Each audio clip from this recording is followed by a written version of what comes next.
Yeah, see, that's the thing. It's an older movie, and of course, it's black and white, being from the 30s.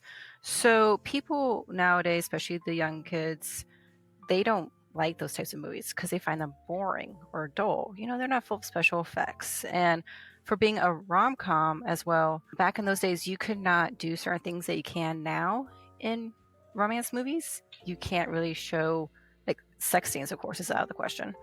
But you can't show anything that might be considered sexy or explicit in any way. And like as you'll notice, there's the when they're traveling, they stop in those little communities where they get like a little tiny house to themselves for the night.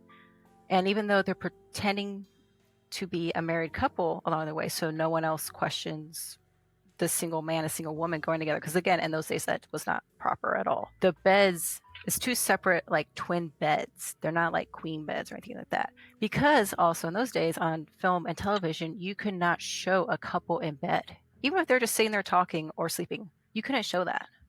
Yeah, I know. I Love Lucy got Hmm. into big trouble because I think they were one of the first ones to ever show a man and a woman in bed together. And Yeah, so they're. that, I think they were one of the first. I that might have happened later on in the show though, because I do remember early on in the show they did have their separate beds. Mhm.